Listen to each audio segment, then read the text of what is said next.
All right, here's the story. I started doing stand-up comedy when I was 14. I'll never forget the first time I was on stage. The guy that introduced me was a guy named J.T. Newton. I'm 47. I can close my eyes and remember the introduction like it was yesterday. It went like this. Ladies and gentlemen, this next young man coming to the stage is starting his comedy career tonight. Who knows? We may be witnessing the birth of a star. Please welcome David Chappelle.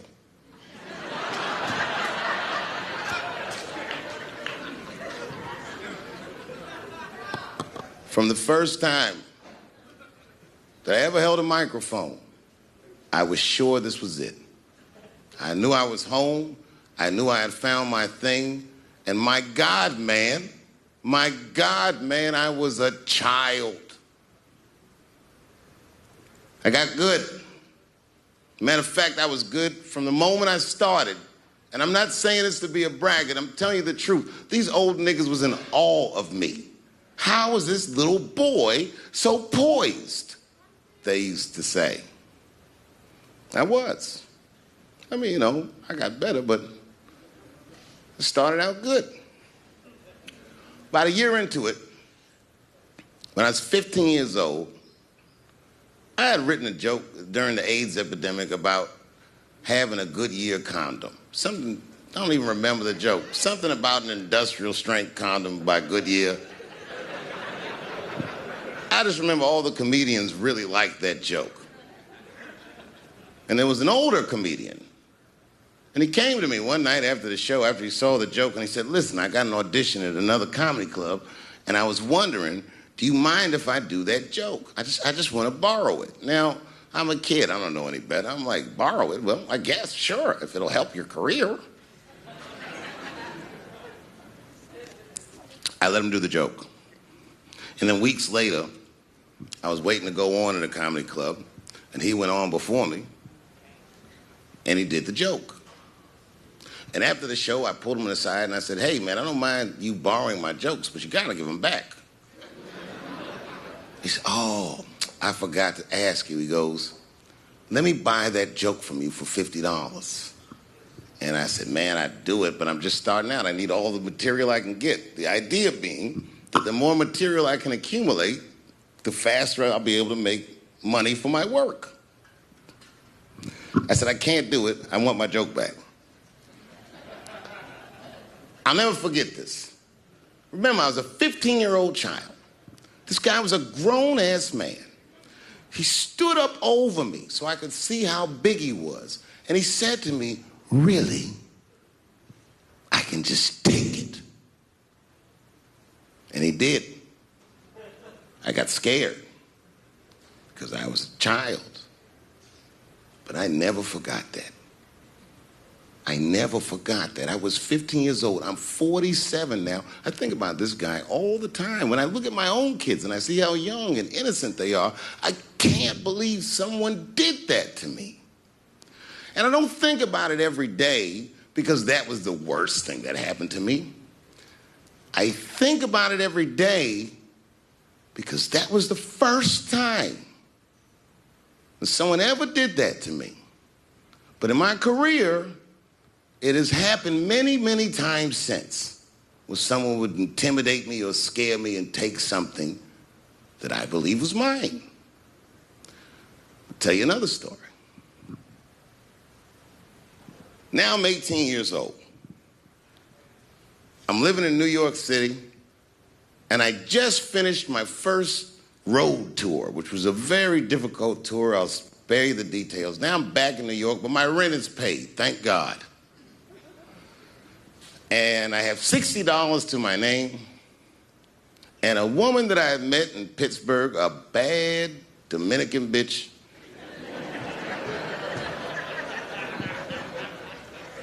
was coming to New York. She was going to spend the weekend with me. I couldn't wait for her to get there. She was coming that evening. But remember, I only had $60 for a whole weekend to entertain a bad bitch. Now I'm walking through Greenwich Village, and I see something I've never seen before. 3-card Monte. You know what that is? Yeah, the guy had the whole thing. The table was set up, and he had the 3 cards, and the crowd was hooting and hollering, and he was like, find the red card, find the red card, and people were playing. Sometimes they win, sometimes they lose, but it was really exciting, and I'm standing there watching it, and I noticed while I'm watching them play this game that the red card, the one you're trying to find, had just a little bend on the corner. And I'm watching it, and I'm like, yo, this guy doesn't seem to know that red card is bent. I'm gonna beat this motherfucker. And I walked up to the table and I said, let me play a hand. And I put my last $60 on that table, and he starts to shuffle and find the red card, find the red card. And I kept watching that bent card go around the table, make sure I kept my eyes on that bent card. And when he stopped shuffling and he said, find the red card, I pointed to it with confidence.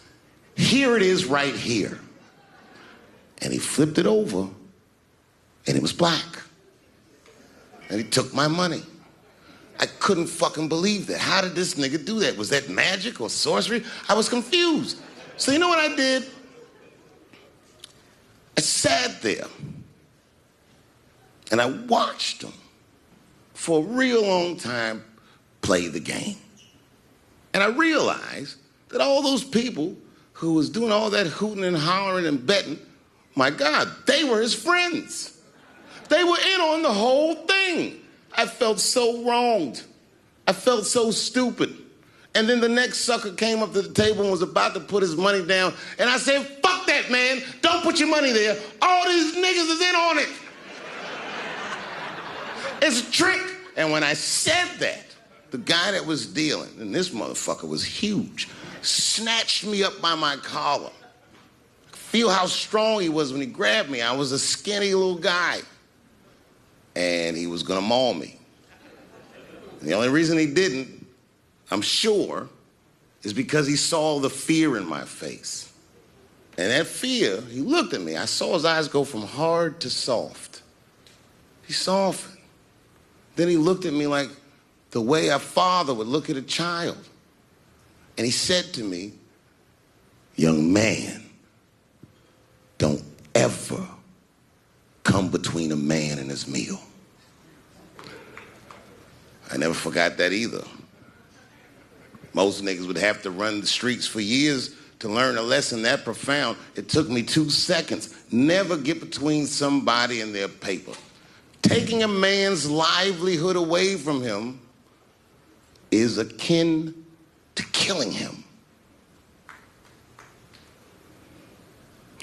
Do you know why Prince, the famous rock star that was a friend of mine, do you know why he called himself the artist when he came back?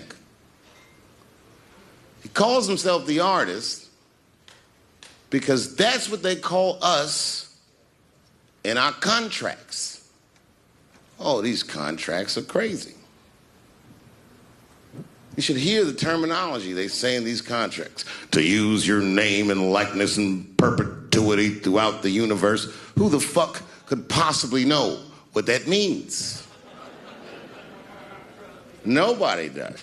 It's so complicated, in fact, that when you're a kid like me, you have to hire somebody to tell you what that means. And you sit down at a table and you do the contract game. And that's how I got with Comedy Central. I signed the contract. But I signed the contract the way that a 28-year-old expectant father that was broke signs a contract. I was desperate. I needed a way out. And it wasn't good money and it wasn't good circumstances. But what else am I going to do, I said. And all these white people sitting at that table told me, trust us, Dave, it's a good contract. And I looked around the table and they all seemed to agree it was a good contract. But what if it was like that game of 3-card Monte? What if they were all friends and I didn't know it? And the bag of money was Iceberg's money in the first place. What was I talking about? What was I trying to tell you? Last week, 2 weeks ago, whenever it was, I called Lauren Michaels And I tell them, okay, I'll do it. I'll do Saturday Night Live on election night. And the day I made that phone call, the day I committed to it, it gets announced that Netflix is streaming Chappelle Show. Not just Netflix. HBO Max is streaming it too. Let me tell you another story about HBO. No, hear me out. Did you know, before Chappelle Show was at Comedy Central, I pitched that show to HBO. I told them what I wanted to do. Now, these are executives.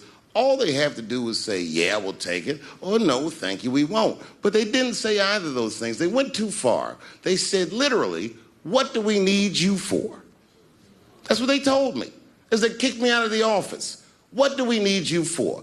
And here we are, all these years later, and they're streaming the very show that I was pitching to them. So I'm asking them, what do you need me for?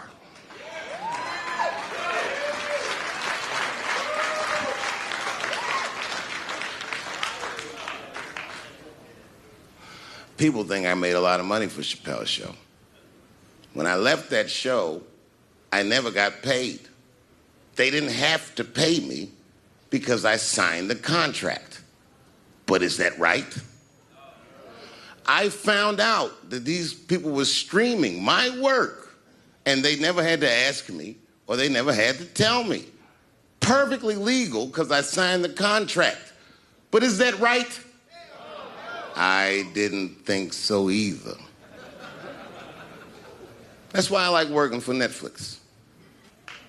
I like working for Netflix because when all those bad things happened to me, that company didn't even exist.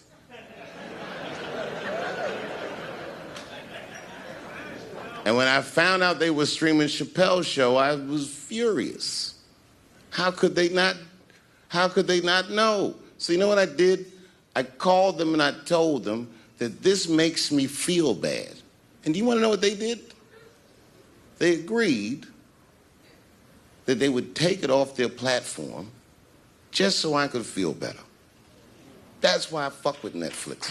Because they paid me my money, they do what they say they're gonna do, and they went above and beyond what you could expect from a businessman. They did something just because they thought that I might think that they were wrong. And I do. I think if you are fucking streaming that show, you're fencing stolen goods. They stole that from me.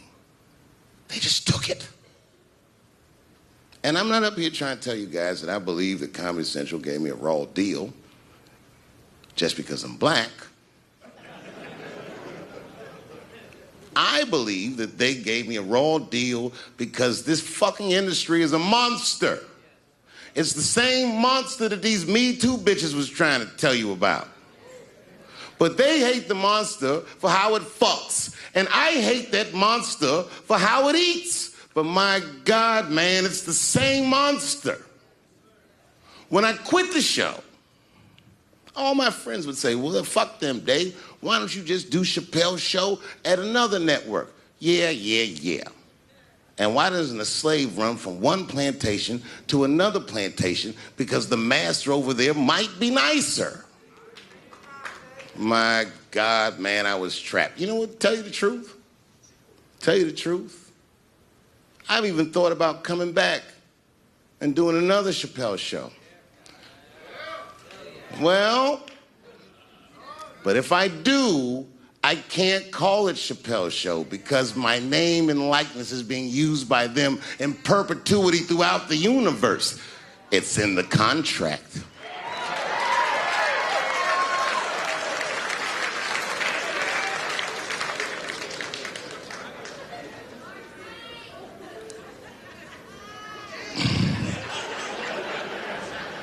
You're not supposed to do this in my business.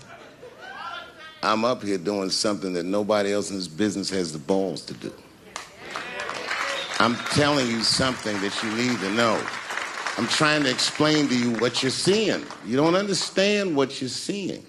I am publicly flogging a network. And I know that this network niggas, they watching me and they saying, why are you doing this so publicly? Doesn't feel good to be flogged publicly. Oh, believe me, I know. I know exactly how that feels. When I quit my show, they said I was crazy. What was crazy about it? I just didn't want to do it anymore. They said I smoked crack. That's impossible. I was a devout Muslim. I didn't smoke or drink. But I do now, bitch, because you ruined my fucking life. Now it's their turn. This is their first nigga lesson, and I'm honored to give it to them.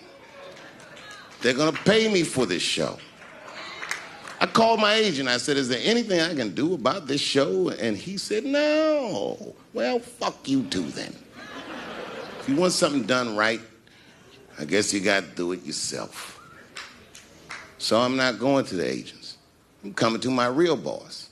I'm coming to you. I'm begging you.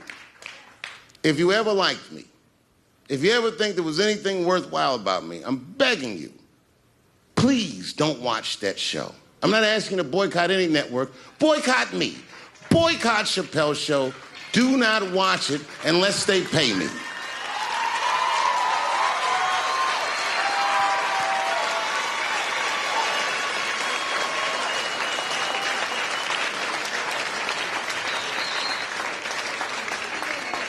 If you're a shareholder at Viacom, then I'm talking to you. Because all that shit that they do to us, well, they do everything for their shareholders. That's what they told me. So if you're a shareholder in that company, tell them it's wrong. And if you don't believe that it's wrong, then fuck you too. You should know what's in the hot dogs you eat. Now, there's probably a bunch of people at Comedy Central and Viacom and all these places that have no idea what I'm talking about. They've all either quit or been fired or got Me Too'd or something. Them niggas is gone. And there's a whole bunch of new young people there, and they're probably looking like, what is he talking about? They may not actually know what the fuck happened to me. So I'll tell you what I'm talking about. Go downstairs to your accounting department, open the books, see what that show made, and look at what you paid me. That's exactly what I'm talking about. You're going to pay me. I am inviting you to come with me and work with me. And let's fight against that terrible, terrible feeling that you made me feel together. We can fight together and work this thing with Chappelle Show out. Or I can just take it. Thank you.